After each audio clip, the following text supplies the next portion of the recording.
afternoon, everyone. Welcome to a Tuesday edition of Nutmeg Sports on the HAN Network with Donald Eng. I'm Rob Adams. Dave Stewart will join us momentarily. Dave got stuck in a little bit of traffic out there, so he made it. What? Parkway traffic in Fairfield County? Yeah, I know. What are the odds on a very rainy day? So hopefully the rain's starting to back down a little bit. But anyway, we've got some stuff to get to. Busy night for us last night here at the network as we got started with our winter schedule of games.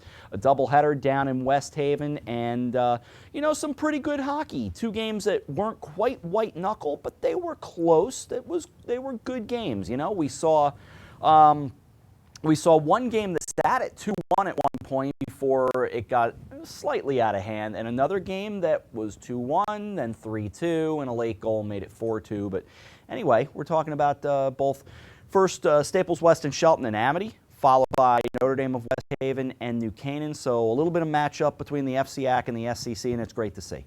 It really is. I was impressed with Staples West and Shelton. Very. They are really would probably be my pick for Division III. They came close last year, couldn't quite get over the top. But Division. Whenever you see a Division III school beat a Division II, that's pretty impressive. And I was impressed a lot by Notre Dame. I wasn't really sure yesterday how to. They lost a lot from last year. They didn't have a great year last year. They lost a lot off that team. But as we said yesterday, they'll be just fine.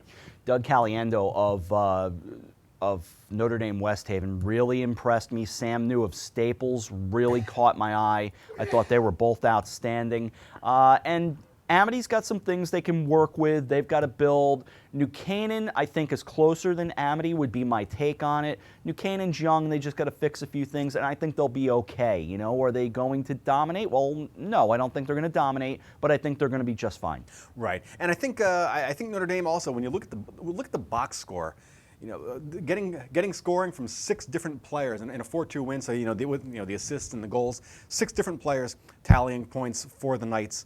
So quality depth for Notre Dame. I didn't really think they had a state championship run in them, but they were impressive. They were better than I expected for an opening night. Yes, and you got a long way to go. Obviously, it's only December, so you really got to get only 19 more games to go. Yeah, seriously. One down. Get into the real moving mode come really late February by the time you get to conference and then state tournaments and move along from there. And at that point, you need, obviously, the good defense, the good offense, but you've got to have a hot goalie. And I thought Connor Hilton showed me some things in net that I liked. So I agree with you. Notre Dame of West Haven, not a team to sleep on. Right, and also, New Canaan Jr., Liam Mooney, for being on the losing side of a 4-2 decision, 37 saves. Yeah. in a losing effort. Yep. So as we said, a hot goaltender can carry you a long way in a state playoff, and New Canaan certainly had that last night. So Dave Stewart will join us and tell us all the reasons why Don and I are wrong. But while he gets settled in here, why don't you watch the highlights from last night? It was good stuff. Our first boys hockey broadcast of the season. Obviously, we did the girls game last week, but the doubleheader, John Kovac and I had the call. Had some help from Frank Granito and Joe Mixie and Bill Bloxham and Mike Suppy, as well as the rest of the crew. A lot of good stuff on the whole crew last night. So take a look at what we put together. Eric Gendron handling the details of the editing, and have a look at the highlights right now. From the Edward L. Bennett Rink in West Haven, it's time for high school hockey on the HAN Network. By Barron, puck loose behind the net, and they score! On the doorstep was Jesse Greenspun. He found the loose puck, poked it home. It's 1-0. Back the other way. It's a 2-on-1. Skating down. Circle. Score! Ryan Johnson makes it a 2-0 game. Really almost more a 2-on-none than a 2-on-1, Rob. That defender was struggling to catch up. Johnson had somebody to drop it to his right, but he just got inside the blue line, snapped off a quick wrist shot into the top left corner, and there was nothing Tyler Cole could do about it because he had no help. We hate to be glib when we say this, but this is a Spartan power play. The hitting picks up. Ian Offenberg, how you doing? 2-on-1, and they score! Out of the right circle, Jeremy Cable breaks the snide. It's 2-1. It's a power play goal. So what happened there was Amity's coming down with the man advantage. Time was running out. There was an elbowing call made on a check right in front of the Staples bench. We'll see it here. The elbow comes up. This is the delayed penalty happening now as we work down the ice. Penalty still being delayed. The shot comes on goal, and a beautiful shot it was. Barred down, beautifully done. The rule is that if there is a penalty already on the clock, that penalty is nullified by the goal, but the delayed penalty will still be served in its full time. Gets down the right wing side, turning back around. Ryan Johnson. Johnson in a 2-on-1. Johnson skates down. Waited a little too long and then scores. Looked like he might have hesitated, but he got it. It's a 3-1 game. No, he held on to it just enough. I thought the same thing initially. He held it too long. He's going to go flying by the left side of the net. Puts on the brakes, stops on a dime, and just tucks it in behind Tyler Cole. No damage. Trying to bounce it. It was loose, and sitting on his backside was Bloom. They score! A power play. With 12:04 to go, it's now a 4-1 game. Great crew on hand here today at the Bennett Rink. We'll be with you for game number 2 as well. Put on net, and they score! Out of the left circle. Going 5-hole. 5-1.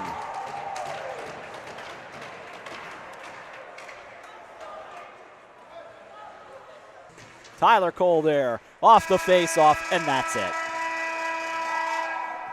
So the Staples Weston Shelton Wreckers get their first win of the year. A 5-2 victory over the Amity Spartans. Number 2 of this opening night doubleheader on the HAN Network. Turns it back. Taken away. Ansaldo, Joseph Ansaldo gets across the Ram line. Went to leave it behind. Now it's in the slot. And he goes top shelf and scores.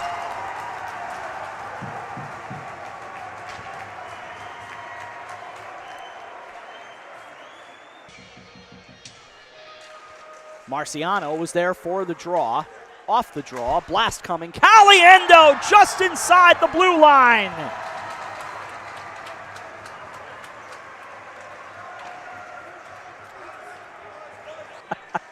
Oh, over the line, the Rams bring it back. I'll try to explain when we have a moment. It was kind of funny. Out of the left circle, Francis, score!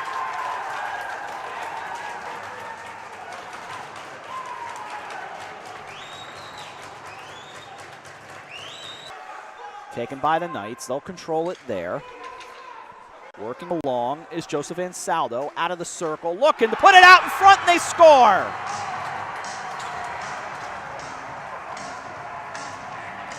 Just a little wraparound, and it doesn't take long on the man advantage for Notre Dame to reestablish that 2-goal lead. Back out the center it goes. George McMahon. McMahon across the line. Down the right wing side goes Tyler Hill. Hill crashing the net. Second try. They got it. Hold on to your hats. A little drama with 3:01 to go. Yeah, business is about to pick up here. 7 remaining. They have got to get the puck out of their own zone, and they're unable to so far. Sent down on net, and they score. That will turn out the lights. It's a 4-2 game. Back behind the empty net with 2. They'll play keep away with 1, and this one is over. Francis bounces his stick on the ice in frustration, and the Notre Dame of West Haven Green Knights grab a 4-2 victory.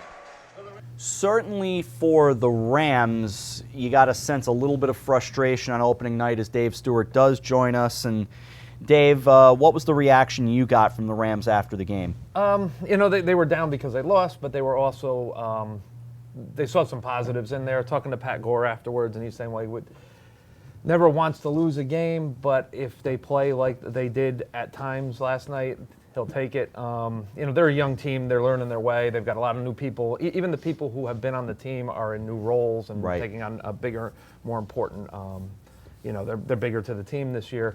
And, you know, and I think the feeling was, his feeling was early on, they had the better of play, which I thought was true, but they weren't able to stick one in. And then, of course, Notre Dame goes out 1-0 after the one period. And each time New Canaan responded, Unfortunately, they gave up another goal pretty quickly.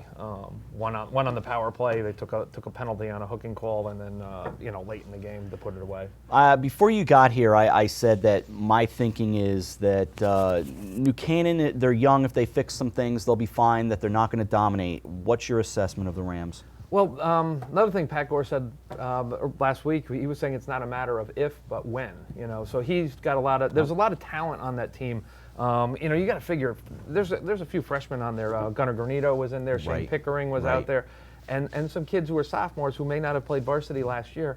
All of a sudden, they're in an environment like Bennett Rink, and they're playing Notre Dame West Haven. I mean, that's an awesome team, and that's tough. And they have veterans on that team. Joe Ansaldo is an incredible player, and they just you kind of got to get your feet wet there. This is just like the first time out for some of these kids, and they were playing youth league hockey last year, and now they're playing with kids who might play in college next year. Although the bad news for the Rams, and Don certainly jump in as well, it'll only be a matter of a week from today before they go up against, arguably, as we said yesterday, the consensus number one team in the state. They get Darien next Tuesday. Yes, and it's going to be interesting to see how New Canaan does against. Before then, they have Hamden in their next game, and Hamden obviously got crushed by Darien on Saturday, and and now New Canaan loses to Notre Dame West Haven, so might get a gauge for how that game next week might go. If New Canaan comes out, does well against Hamden, well, maybe Notre Dame West Haven's that good. And I'll tell you what, I see an even intriguing game next Wednesday, because there's Tuesday the 29th where they play Darien, then on Wednesday the 30th. Staples West and Shelton. Yeah, and Staples showed they have some firepower out there. They did. Whether they can jump up and knock off a D1 team, you never know. They did knock off a D2 team now with Amity, and we'll see how they do. I'm going to give you the schedule, Don. You tell me. This is rough. I'm sorry to be the bearer of bad news, Rams fans.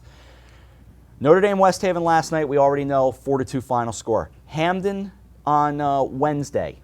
Okay, we'll see. That game. That game. That's a competitive game. Could go either way. I think. Yeah, that's a little up for grabs. Darien right now playing at a very high level. Staples West and Shelton with a win to start. Are they for real? Somebody's going to obviously. I would lean New Canaan in that game definitely. You have to go with the Division I team. I would too, but I saw things that I liked from that Staples team. Then on Saturday, January 2nd, they start 2016 with the Greenwich Cardinals, who got a terrific win last night at Middletown at Wesleyan University. Greenwich, the state runner-up, another solid test. And they're already looking pretty good again. They won 4-2 last night.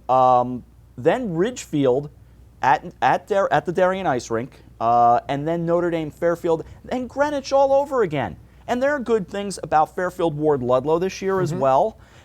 Then Xavier, then Ridgefield. Oh my. It's a good schedule. I mean, Rams really are going to be fun to follow. They're going to be tested. And all that's done with a purpose. That was something started by Bo Hickey, and Pat Gore's continued it in that they play these teams because they want it. They want to be ready for the state tournament. I mean, let's face it, Division I, everybody makes it anyway. Right. So and obviously you don't want to lose these games, but these games are the ones that are going to set you up for later in the season. And when they get into the FCAC portion of the schedule, there's a lot of teams there that New Canaan's going to be favored over. Sure. And I think for the kids, it's better. I mean, what kid wouldn't rather play Notre Dame of West Haven last night versus playing a non-competitive Division III game? I mean, the kids want to play good games, big games, in big atmospheres. So, definitely a good job with the schedule. Is it challenging? Sure. You're not going to put up a gaudy 18-2 record against a schedule like that, but nothing wrong with 12-8 because you're going to be in the same playoffs anyway. That's exactly right. And Bo Hickey had a team one year that started 0-8 with the schedule they were playing, and they did have one in there which was kind of you were scratching your head after because that was a tough one to figure out. But all the other 7 games were against good D1 opponents, and they were mostly games that he had set up. And by the end of the season, they were fine. They probably had a lower seeding because of those first 8 losses, but they did come back and they played well in the FCAC and they played well in the States. Before we take a break, we would be remiss if we don't spend a minute on that Staples West and Shelton Amity game. For Amity, so many power play opportunities. A 5-on-3 that actually for about 7 seconds, I think, was a 5-on-2 at one point. I mean, that's how crazy that got last night. Opportunities there for the Spartans. They didn't take advantage and eventually fall 5-2. Right, and certainly we're going to get a chance to see these two teams again on New Year's Day. Actually, they will play at the Milford Ice Pavilion. So yeah, I mean, we'll see where the teams are then. I mean, it was last night was a competitive game. I thought the final score was not indicative of how competitive the game was, and we'll get the rematch in a couple of weeks, and we'll go from there. And also, we were talking earlier about off the air about some of these co-ops. So December 23rd, the Staples Weston Shelton co-op will play Norwich Free Academy, St. Bernard's Bacon Academy, Stonington Lyman Memorial is the co-op team they play on the 23rd. Alphabet soup. They need a nickname. There you go. They do need a nickname. Maybe they have a nickname. All right, we'll take a break here on Nutmeg Sports. When we come back, we've got some football to talk about. Believe it or not, it does not go away. And we've got to get into basketball. Basketball tipped off, and if you didn't get the scores this morning on Coffee Break, number one, shame on you. Number two, more importantly, I'm kidding. Number two, a little bit of a surprise last night in the FCAC. We'll get back to that when we come back right after this. You're watching Nutmeg Sports on the HAN Network. Here at the Darien Sports Shop, we are very excited about our newly redesigned men's department. Gentlemen, if you're shopping for work, weekend, or wedding, we've got the latest styles and trends inside our spacious new department just for you. We have vast selections from Peter Millar, Vineyard Vines, Johnny O, Duckhead, Barber, and so much more. And you can even walk out of the store in the new Wolverine 1,000-mile men's boot. Conveniently located with free and easy parking at 1127 Post Road, Darien, Connecticut. Or shop us online at dariensport.com. It's time to come back to hometown banking, where people are taken into account, not just balances, where community comes first. A place where there's more than one kind of interest, where automation will never replace consideration, where they not only know your name, they know your dog's name too. It's time to expect more. It's time to bank well. Bank smart. Bank local. Bank well. Well, there's still a bite out on the water. Most anglers have decided to stow the gear for the winter. Just because Mother Nature isn't cooperating doesn't mean you can't see the latest models of all your favorite gear. With two convenient locations, it couldn't be easier to get your fix of summer. Boater, beach bum, fisherman, or simply love the New England coast, this is a unique place to shop. The Dock Shop, 51 Tokenique Road, Darien, 609 Riverside Avenue, Westport, or on the web, dockshop.com.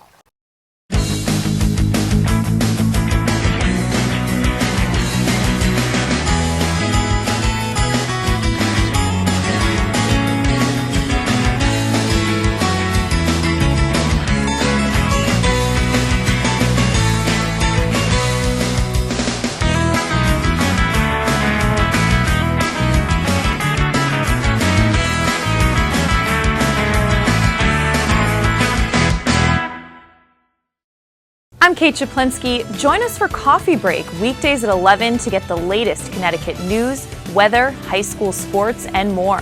News doesn't get any more local than on Coffee Break on the HAN Network. Welcome back to Nutmeg Sports for a Tuesday here on the HAN Network. Dave Stewart alongside of me, Donald Eng across the way. I'm Rob Adams. So happy you decided to join us. Before we get into basketball, a little bit of breaking football news from around the region. The SEC taking on the district model, shall we say, breaking things down into three divisions. So I like it. I like it too. It's three divisions based on enrollment and their relative success over the last 5 seasons kind of rolling. It's a bit strange because the three divisions aren't balanced. There's 8 teams in Division 1, 5 in Division 2, and then 7 in Division 3. But the usual suspects in Division 1 with one newcomer: Xavier, Shelton, Notre Dame, West Haven High School, Fairfield Prep, Cheshire, and HAN make up Division 1, along with North Haven. So a lot of fans have been clamoring for the Indians to take on a Division 1 schedule. They're going to get their wish this year, and it's going to be fun to watch. Amity, Hamden, Wilbur-Cross, Hillhouse, and Foreign make up Division 2, with Branford, Guilford, East Haven, Hyde, Career, Whitney, Sheehan, Law, and Lyman Hall all in Division 3. But we were talking just for the fun of it off the air about some of these schedules and what North Haven's going to face. is a lot. Really, any Division I school is in the SEC is going to have just a, old buddy Commissioner Carbone doesn't like us using the word gauntlet to refer to the Division I schedule, but really, how else do you say it? I mean, just for example, you take Cheshire's schedule. They open with North Haven, then they get Amity Sheehan, then they close with West Haven, Xavier, Fairfield Prep, at Shelton, Notre Dame, HAN, and then Southington out of conference. So, yeah. Have fun there. What do we say about New Canaan hockey? It applies to SEC Division I football. Battle tested when they get to the playoffs. There'll be a lot of fun games in there. I mean, North Haven earned their way through it this year too. They had a great schedule too, and they earned their way into the final. They went 12-0 before losing to New Canaan, and they're going to have to kind of buck up again and get through a I'll use the word gauntlet of football teams. Al, we're not using it with any Sorry, offense to you, and we still hope you come on the show. With all that said, would the FCAC consider this? I don't think so, to be honest. And I don't think the FCAC is kind of, right now anyway, is built to do that, because I feel like right now you have a couple of powerhouse programs. You maybe want to, if you want to include 4 in there with Greenwich and Staples, New Canaan and Darien. But I don't know that would work with just being able to go with those 4. Like, who do you throw in with those? The third best team in the league this year, arguably, was Trinity Catholic. Right. And it would kind of be unfair to throw them into that group, given that they're a Class S school against a couple of double L schools and an L school. But it's kind of like more. I feel like it's more uneven than the SEC right now. Right. And the thing is with the change here, with these, especially I'm looking at the 5 teams in Division II, where you would traditionally expect some of the other playoff teams to come from. Hill House has been down, but they definitely showed signs of a comeback this past season. And when you look at their schedule, it's challenging, it's tough, but it's possible. I'm looking at Hill House. They open with Hyde, then HAN, then Prep, then Amity, Foreign, Guilford, Hamden, Sheehan, Lyman Hall, and Thanksgiving at Wilbur Cross.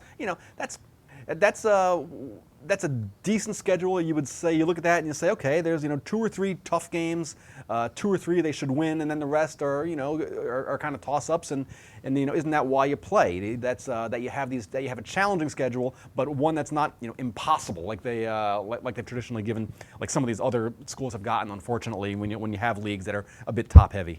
Of course, we're not forgetting about the ladies' sports, but we'll focus for a moment because boys basketball got underway last night, and I would say it got underway in a big way. You wondered what the West Hill Vikings would be like, the defending FCAC champions.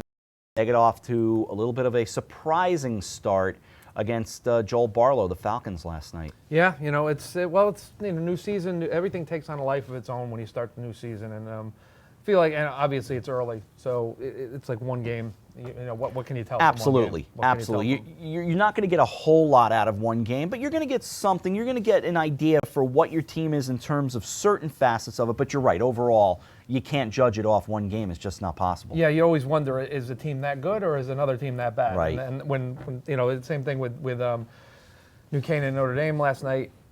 Is Notre Dame if you play that game later in the season, is Notre Dame going to beat New Canaan again 4-2? Is it going to go the same way? No. It's just things change. And we had the SEC FCAC crossover game last night. Also, Notre Dame beating Greenwich in a nail-biter 63-62. Non-conference game there. Jelani White with 19 points and 15 boards for Notre Dame, thanks to SPB over at Game Time. Yeah, so off and running, controversial finish in the Greenwich Notre Dame of West Haven game. If you guys saw it, I saw it was actually tweeted out by a couple of Cardinals that, there was a really bad foul call late in that game, set up the Green Knights with an opportunity to put the game away. They did. Greenwich goes down to a 1-point defeat. Again, it's tough. I mean, you're playing good teams, you're playing good games, and you just gotta bounce back from something like that. I will say what I saw was not a foul. No, I will say that. I have not seen the play. But that's the way it goes, That's well, how about this score from Shelton? Fairfield Prep 107, Shelton 57. Yeah. And Shelton, I thought Shelton was going to be pretty good this year. Fairfield Prep with a 41-point third quarter. How often do you see that in high school basketball? I think Fairfield Prep has built such a program there that they're going to be contenders every single year right now. We obviously didn't have a whole lot of expectations from Wilton this year on either side. 13-point loss to Pomperog, and just because graduation hit those teams so hard, and they do really good job with basketball there, so not knocking them or the players, but reality is tough losses to graduation. They're young right now, so a 13-point loss for the Warriors at the hands of Pomperog. Ludlow a big win over Newtown, Stamford with a win, and Danbury over Abbott Tech as well. So some good stuff to get everybody started around the region in boys basketball at least. Yeah, the winter sports are off and running. It's a great time to be a fan because we all love football season, but that's a one-day-a-week thing. Once you get into the basketball and the girls basketball and the hockey on both sides, there's action every night essentially, and it's just a fun time to be following local sports. It does come at you rapid fire, and there's good games almost every night right now. Sure. Yeah, and again, as we said, and you'll see it in every segment that we did on the FCAC tour. I don't know this conference. I mean, I know this conference, but I don't know what basketball is going to be like in the conference this year. I get the sense, Danbury can be very good, Norwalk can be very good, the Fairfield schools, certainly Ward, but Danbury's in there. Yeah, so where are we going? I think it's wide open. It's as wide open as I've ever seen it, and I know Dave Rudin said the same on this very program, in fact. I think one of the things that plays into that, too, this year and the beginning of the season with Bassick and Harding leaving the FCAC, it opened up more non-conference dates, and so these teams have set up what are competitive games. I didn't see many on there where they set it up just to be able to get a win.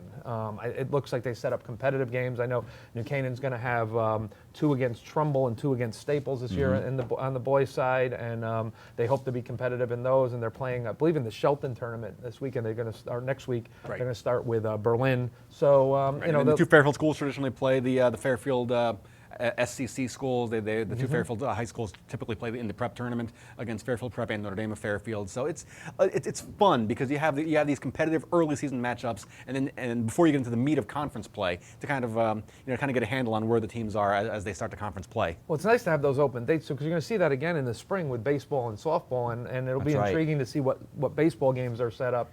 Like our team's going to play rivals twice. Will New Canaan play Darien twice? Will they go out of conference, pick up, like Darien plays? We were talking about this yesterday. They play NFA. I hope they go back to Dodd Stadium again. I love it. I think that's so much fun. All right, we'll take a break here. We'll come back. We got to put a ribbon on this edition of the show as well. A few more things to get to as we stick with you on Nutmeg Sports on the HAN Network.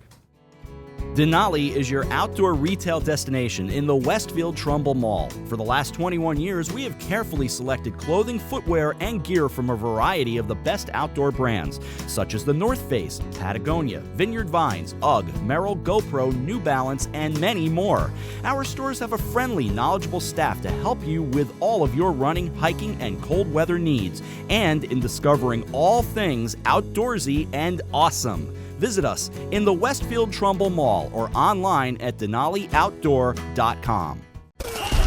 When you experience a sports injury, you want to get better and fast. Coastal Ortho Express gives you direct access to orthopedic care quickly. Their physicians are fellowship trained in sports medicine at world-class universities and are also team doctors for area football teams. For specialized personal care of sports injuries, go to Coastal Ortho Express, open Monday through Saturday in the iPark building, 761 Main Avenue in Norwalk, or coastalorthoexpress.com. Coastal Orthopedics, keeping you on the move. Discover the Wilburton Inn in Manchester, Vermont, a 30-acre historic estate featuring a turn-of-the-century mansion with elegant inn guest rooms and 7 large private vacation homes, perfect for ski vacations and holiday celebrations. Special offer on select rooms and houses. Stay 2 nights, get the 3rd night free through Christmas Day. CNN has called the Wilburton one of the top 8 mansion hotels in America. Call 802-362-2500 or visit wilburtoninn.com for more information. Do you do a lot of running around but get nowhere when you're buying a car? Visit Pamby Chrysler Jeep Dodge and Ram for the one-stop buying experience and stop spinning your wheels. Walter Stewart's Market in New Canaan is your local destination for the best of the holidays. Shop Stewart's for the freshest produce, certified prime rib roasts, magnolia wreaths, fresh baked pies, gingerbread houses, Christmas candies, and the season's best wine and craft brews right next door at Stewart's Spirits. Shop Walter Stewart's, 229 Elm Street in New Canaan, or shop online at stewartsmarket.com. I'm John Kovach. I'm a newspaper editor I'm a high school football coach. I'm a television presenter, and I want you to love fishing as much as I do. Tune in to Yankee Fisherman, Thursdays at 1 on the HAN Network. It's like going to the tackle shop without leaving your office.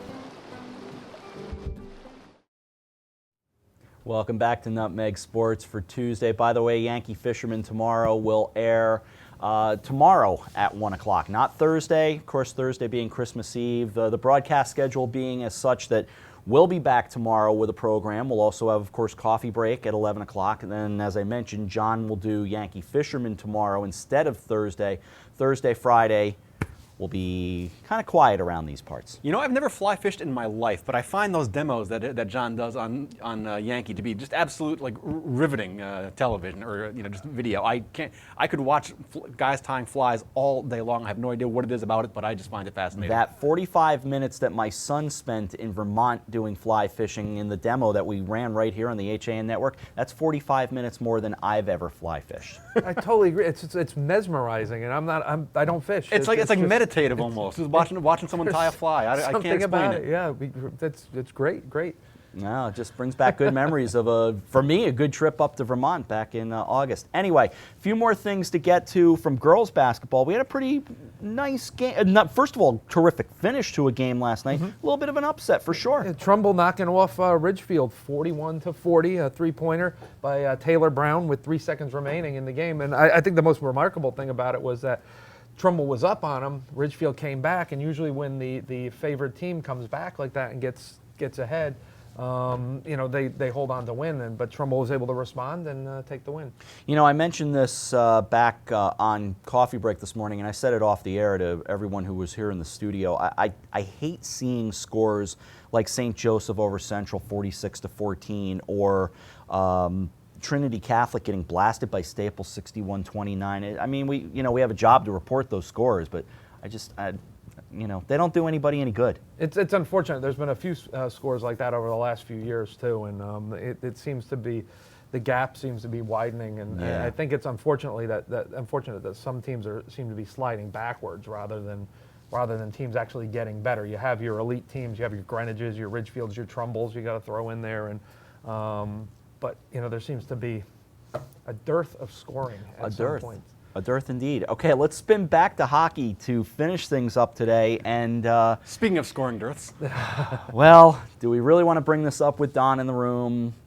Furniture might get thrown. This is not going to go well. No, I mean, I think I'm into like what, stage 4 there. Now just the depression has set in. So Don is a Fairfield Prep graduate, and of course the Jesuits go out and they lose at the hands of the Ridgefield Tigers last night. Actual comeback by Ridgefield. Fairfield Prep was leading that game, and then Ridgefield gets the equalizer with about 8 minutes to go, and then the game winner in overtime. So about 90 seconds remaining in overtime, if I saw that correctly. It was pretty late in the OT. It was late in the OT, yes. 1:28, something like that. Yeah, the story I read on the Ridgefield Press indicated that the extra session was just high drama. It was, big hits, big shots, big plays, crowd really into it. And when you get a building like that full, the echoes just, the sound is great, just starts echoing all over the place. So up at the Winter Garden, they were having a grand old time, and Ridgefield got the win. That's a great atmosphere when you've got a great game going on up there at the so Winter fun. Garden, and great win for Ridgefield. 2 great teams duking it out, and now Fairfield Prep season is over. Essentially, yes. That's I tend to agree. Pack it up. We'll get them next year. Yeah. If Matt Sather wishes to refute those charges, come right here, Nutmeg Sports. Remember, Don is a grad. Anyway, conversation for another time. But yeah, prep will be fine. As we said, it's one game, and that's why you schedule these tough out-of-conference games. You want your team to be tested come tournament time, and so it's 1 down, 19 to go. Maybe we win 1 or 2. And you lose 1 goal by 1 goal in overtime to anybody like that, any good to a top team 10 like team. Yeah, that's just when you tip your cap and you move on, and hey, it's a great game. It could have gone either way. As we begin to wrap up today's program, look forward to tomorrow. First, Dave will not be here tomorrow, normally with us on Wednesdays, but he's going to be off tomorrow, and Don will be Monroe currying. So do your thing, and of course we'll miss you here on the show, but Merry Christmas to both of you. Hey, Merry Christmas, and looking forward to getting back talking about winter sports on Monday. And a final note, little broadcasting news from the national world breaking a little while ago. Fox has announced some changes to their MLB booth. Out Harold Reynolds, out Tom Verducci, hello John Smoltz, to which broadcasting nut Rob says, thank you. So it goes. Give you something of a Christmas gift there, right? Exactly. Thanks to Eric Gendron for directing today. Good show. We will be back with you tomorrow. As I said, I'll be flying solo at least as of now. So we'll say goodbye for Donald Eng and for Dave Stewart. I'm Rob Adams. Thanks for watching Nutmeg Sports.